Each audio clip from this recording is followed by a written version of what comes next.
So I still remember when the show American Idol was so popular. Our family loved it. We'd sit down every single night and watch the latest episode and of course at first make fun of the lack of talent, and then at the end be amazed by the incredible talent of the winning contestant. And I always thought for that person, it's really interesting, what was their life like after winning? How difficult was it to go from being completely obscure and unknown to now being idolized by millions of Americans? One thing I know about America is that we love our idols. We love to place things up on pedestals in our lives and give them power and authority and influence. And we don't even realize that we're doing it.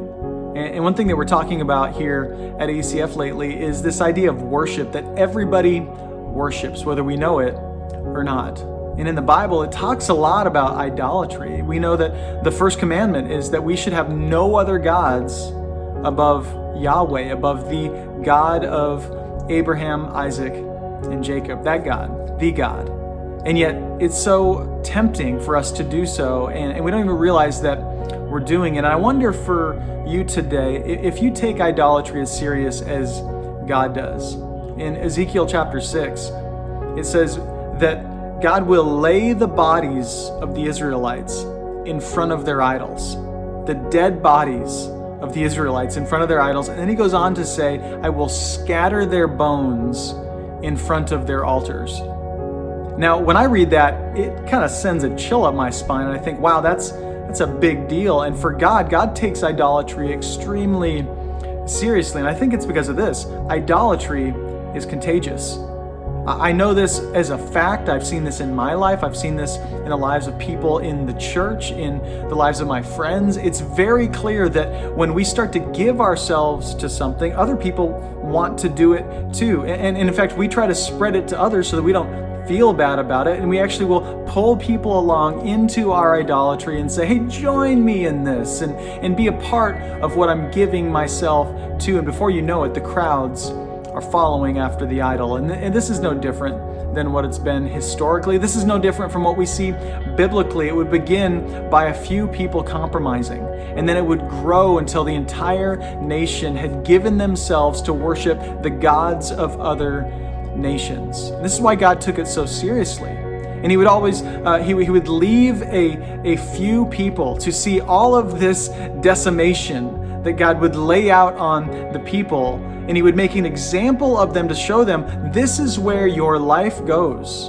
if you walk down the road of worshiping other gods. Now, for you, I don't know what it is. Maybe there's something in your life that, if you're honest, it's the thing that you want to hold on to more than anything. It's the thing that most disrupts your peace.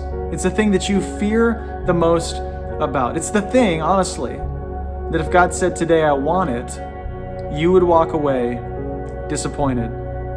And maybe you wouldn't even do it. So what is that thing? I know in my life there are many things, but maybe there's one thing. And I would say that in most of our lives there's many little things, but typically it all boils down to one thing that we are unwilling to give up for Jesus. I love, there's this quote from A.W. Tozer, and he says basically this, he says, grace will save all of you, but not your idol. Grace will save all of you. Grace is able to save anyone through anything, but it will not save your idol. So I want you to just consider today, what is it that God is saying, that's what I want? What is the thing that you fear the most God might want? And what is that thing? And honestly, is that thing worth your eternity? Is that thing honestly worth eternal separation from God? And in this text, again, back to Ezekiel, it seems so serious, and we like to sweep our idols under the rug and say, man, this isn't that big of a deal. It's just something that I'm going to hold on to. But I give God so much else. Man, look at how generous I am to God and how much I give him in this other part of my life. And God's always looking over our shoulder going, hey, what's that? What's that one thing? And he's saying, that's what I want. That thing that you've swept under the rug, that thing that you've tried to kind of push into the corner to get me to ignore. No, that's actually the thing that I want. That's what has your heart, and I want your heart. And so I want to encourage you to be honest with yourself about that today. I know that I'm asking God to do the same in my heart, and let's give God those idols today.